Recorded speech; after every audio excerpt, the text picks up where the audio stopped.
Welcome back, folks, to WrestleRant. I'm Graham GSM Matthews, and right here on WrestleRant, I review all the pay-per-views that I watch on the WWE Network, and today we're talking about Rebellion 2000. So kicking off the show, an elimination tables match between Edge and Christian, the Dudley Boyz, and TNA. Not for the tag team titles, that would come later on in the show.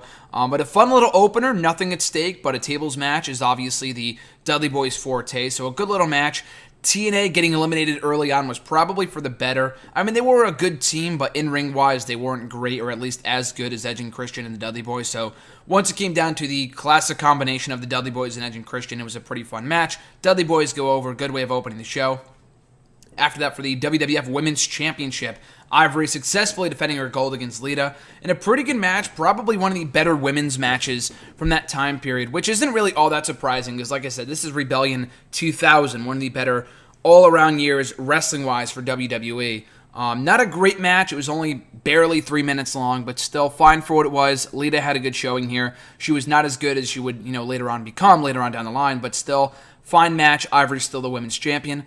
After that, for the Hardcore Championship, Steve Blackman defending the gold against Perry Saturn. Blackman retains the belt. Again, a good little fun match. I mean, a hardcore match. They didn't go over the top too much. They got about 5-6 minutes. Made the most of it with a fun, good, hardcore, good-natured matchup. So I enjoyed it for what it was. Very enjoyable contest. Like I said, Blackman still the Hardcore Champion coming out of that contest.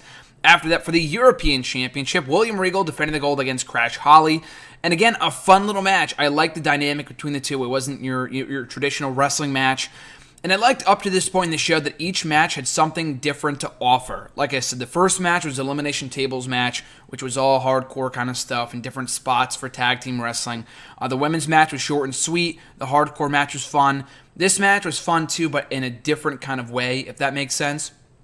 Crash Holly as the underdog was a great character. People loved him, and they really wanted to see him beat William Regal for the European title in England, and they went nuts when he won the belt. So, I mean, Regal won the match the first time around. Holly had his foot on the belt. When the referee was restarting the match before that happened, Molly Holly dropped Regal with a drop kick off the top rope. Crash Holly capitalized the new European champion to a great moment, and then Regal attacked both of them afterwards. So, again, further that feud, new champion crowd, place goes nuts, fun little match for 5 minutes for what it was. Really good stuff. I liked it.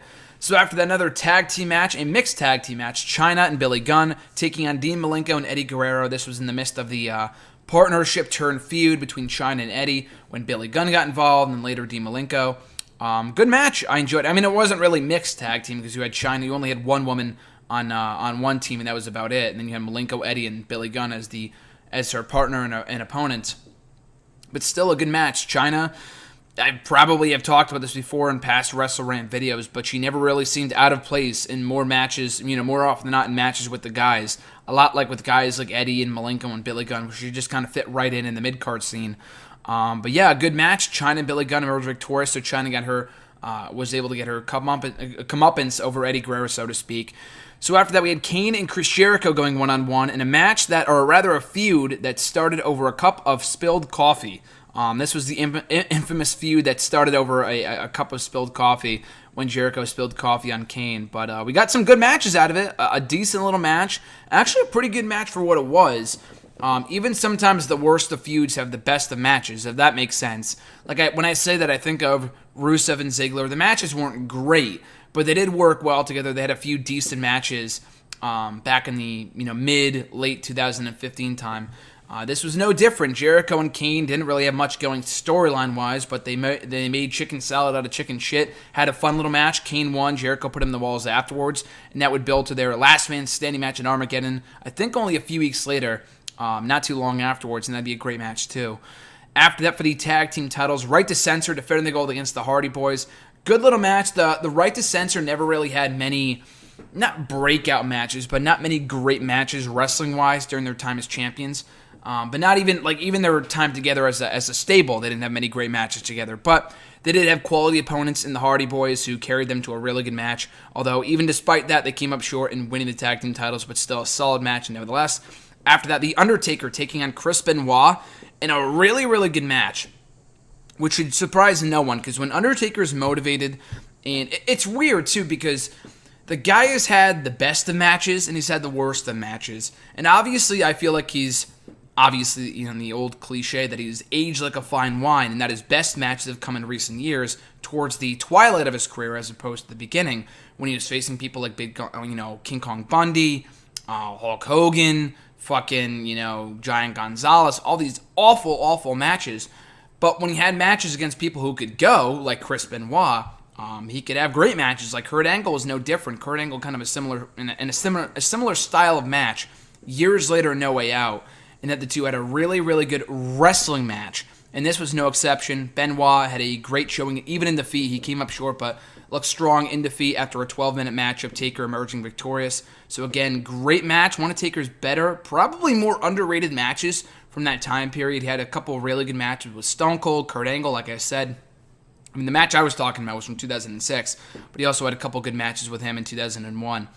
Even Triple H in 2001 as well. But the whole Rebellion pay-per-view was kind of underrated, overshadowed, because they weren't really regular pay-per-views. They always took place in England, and the England pay-per-views always kind of get overshadowed with the exception of SummerSlam 1992, because they were just kind of, glorified house shows for the England crowd. But still, a really, really good match that I think doesn't get the recognition it deserves. So the main event, a fatal four-way match for the WWF Championship, Kurt Angle defending against Rikishi, The Rock, and Stone Cold Steve Austin. To me, even despite knowing the ending outcome, I really felt like, even if you were a fan at the time watching this live, the ending outcome was never really in doubt, just because they had the Armageddon six-man Hell in a Cell match coming up right after this, also including the likes of Triple H and who else was in that? The Undertaker, obviously, and that was a phenomenal match too. And I'll talk about that. I think after we're done with Rebellion, I'll be talking about Hell in a Cell 2015 and then the Armageddon pay-per-views over the next few months. So I'm looking forward to watching and reviewing those shows. But anyway, so what I was saying is that this four-way was kind of like a prelude to that six-man Armageddon Hell in a Cell match, that famous match that everyone remembers, and it was a really fun, good match. But as a result, this match kind of gets overshadowed, doesn't really get remembered as much. But it was a fun little match. Again, the ending outcome was never really in doubt. It was a 9-fucking-minute match. So for a main event title match, it went just about as long as the tag team title match between Right to Censor and the Hardy Boys. So it could have used more time to be more special, but the brief interactions between Austin and Rock were really good. And Rikishi served his purpose in being in there. He wasn't great, but he served a purpose, and he held his own there. But Kurt Angle, in the end, sneaking out the victory, still the WWE champion.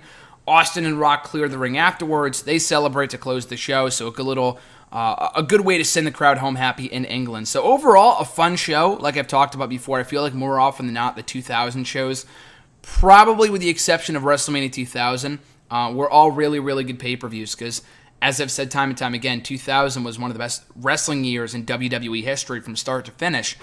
This show is no exception. Some really good matches, a fun opener. The women's title match was fine. The hardcore title match was good. The European stuff was, the European title stuff was good. The mixed tag team match was solid. Kane and Jericho, better than I expected it to be. Tag team title match, fine while it lasted. Taker and Benoit, great match, and the main event was fun too. So you can't really go wrong. There really wasn't one match in the show I thought was bad, that I was like, oh, this sucks or whatever, like I tend to do with a lot of 99, 98, 97 pay-per-views. But I thought this was a good show, so check it out on the WWE Network, Rebellion 2000.